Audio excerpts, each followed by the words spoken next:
guys, I wanted to just take a second and go through your quizzes with you so that you can fix any that you missed.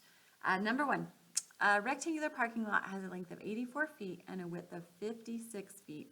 Which of the following could be used to find the diagonal distance across the parking lot? So remember, when you are working with the Pythagorean theorem, it's always really a good idea to make sure you have a picture of the situation. So if we have a parking lot with a length of 84 and then a width of 56, okay, this is what the parking lot is going to look like.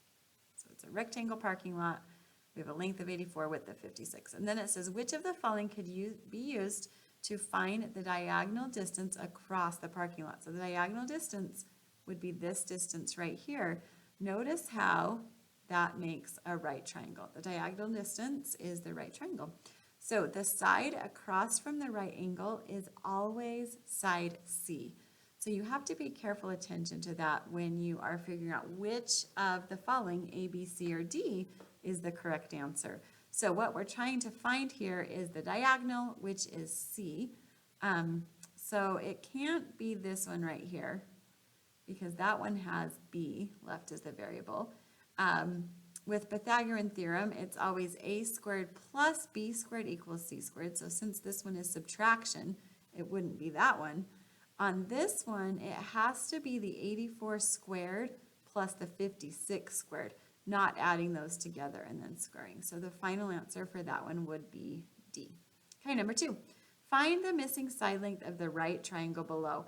Now on this one, this is your missing side length and it is one of the legs. So whenever you're using the Pythagorean theorem, your very first job is to figure out which is side C.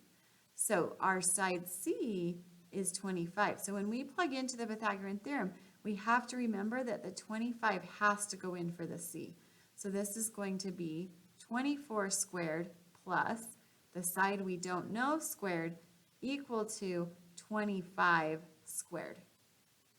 Okay, so now all we have to do is grab the calculator. So 24 squared, 24 times 24, that gives us 576. So on this side right here, we get a 576 plus x squared equals, and then 25 times 25 is 625. Okay, now this is where some of you went wrong with this particular problem. Because you're solving for this x, you want to isolate it, which means that in order to get this alone, you first have to get rid of the 576 on this side. To cancel out the 576, you're going to have to do a minus 576. So if you take the 625 and you minus 576, that's going to give you a 49. So x squared equals 49, and then to get rid of the squared, you use square root. So square root of 49 is 7. So we would say the missing side length is 7. Okay, on the other one, find the missing side length of the right triangle below. Remember, whenever you're using the Pythagorean theorem, your first job is to figure out which side is C. So this is going to be 6 squared plus 12 squared equals C squared. So this is 36 plus 144. And when you add those two together, 36 and 144, you get 180.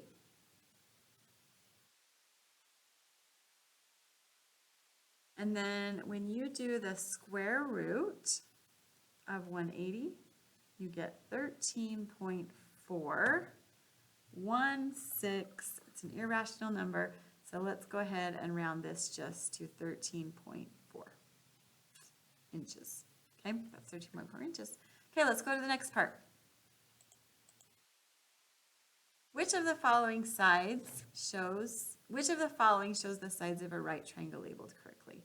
Okay, so A is not labeled correctly because they put B as the hypotenuse. On this one, B is not labeled correctly because, again, they put A as the hypotenuse. C is labeled correctly because the two legs are A and B, and C is the hypotenuse, so this one is not labeled correctly. Okay, number 5. Jacob has a 35-foot ladder leaning against the side of his house. So let's just go ahead and draw a little picture here. Here's Jacob's house. Well, that's a big, I think we should do a bigger house and a smaller roof. Okay, if the bottom of the ladder is 21 feet away from his house, how many feet above the ground does the ladder touch the house? Okay, so we have a ladder leaning against the house like this. We know that this distance right here, the bottom of the ladder, this is the ladder, right? So the bottom of the ladder is 21 feet away from his house, and then the ladder is 35 feet. Okay, now once you draw in the picture, you can see that this is your side C, and then this right here is what we're trying to figure out. We're trying to figure out how many feet above the ground does the ladder touch the house. So our equation is going to look like this. X squared plus 21 squared equals 35 squared. And then when we do 21 squared, that gives us 441. And then when we do 35 squared, that gives us 1,225. So now we're solving for this x, which means we need to get it alone by first getting rid of the 441. So we're going to minus 441 from both sides. So when you take the 1225, you minus 441, you get 784. And then to get rid of the squared, you do square root. So second square root, 784 is 28. We're going to say 28 feet. Okay, next one.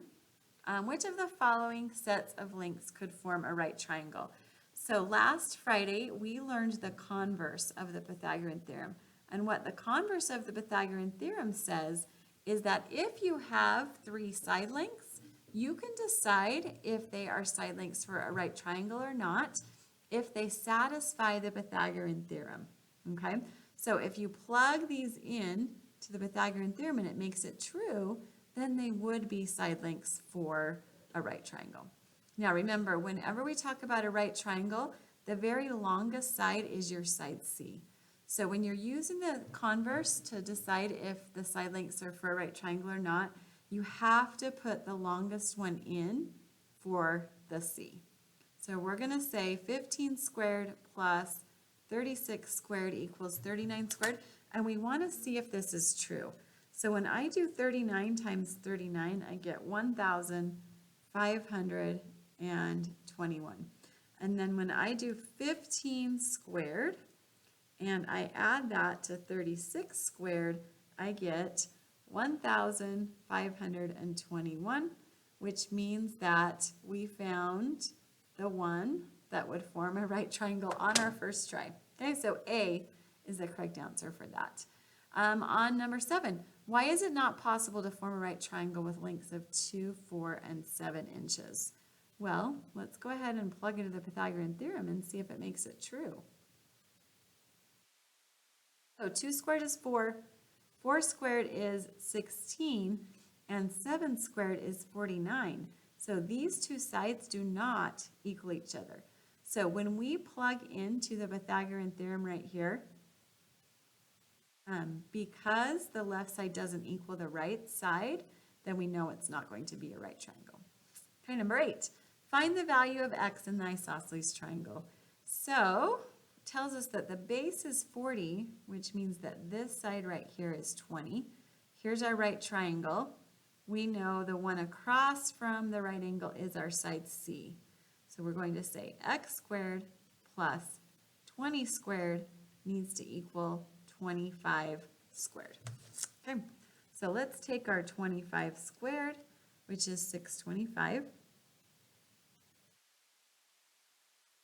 And then because we're solving for x, we want to do the 20 squared, which is 400. And then we're going to get the x alone by minusing 400 from both sides. So when I do 625 minus 400, I get 225. And then I'm going to square root 225, and we end up getting 15. Okay, so this one would be 15 inches. Okay, number 9. Number 9 was actually a most missed question. When you look at number 9, what you need to realize is because it tells you the area of the square is 169, and that's of square 1. That's the biggest one. So if the area is 169, that means when you do the sides squared, you get 169, because to find the area of a square, it's length times width, which means that every side of this square is 13 centimeters. So we know that this side right here is 13 centimeters. On the other one, it says the perimeter of this square is 48. So if you add this side and this side and this side and this side, you get 48. And there's 4 sides on a square. So 48 divided by, 48 divided by 4 sides is 12, which means this side right here is 12. And then what is the area of square 3? So we're going to have to first figure out this distance by using the Pythagorean theorem. We're going to say x squared plus 12 squared equals 13 squared. So this is going to be 144. And then this one's 169. And so then when you minus 144 from both sides, you get x squared equals a 25, which means that your x is a 5. But this says, what is the area of square 3? So to find the area of square 3, you have to do 5 times by 5, which is 25 centimeters squared. Okay, last part of the quiz.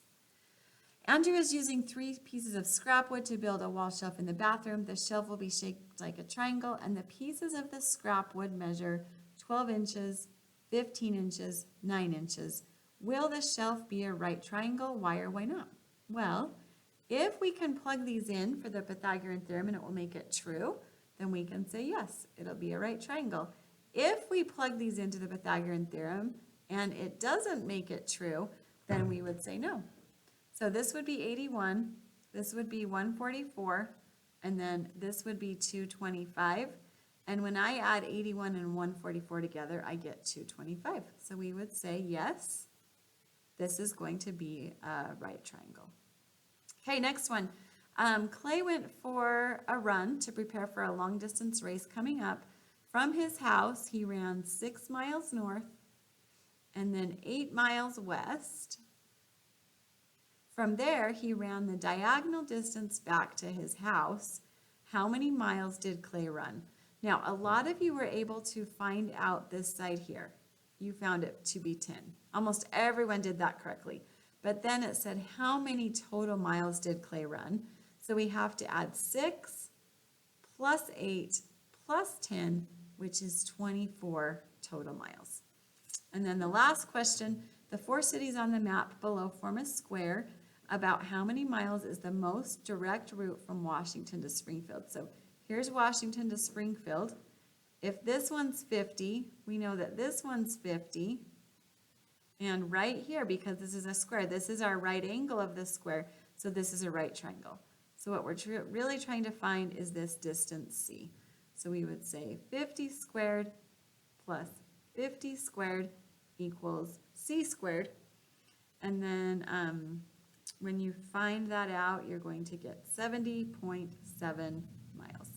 Okay, now at this point, I want you to come back and see me, and I'm going to give you some extra practice problems so that you can do a retake of this quiz.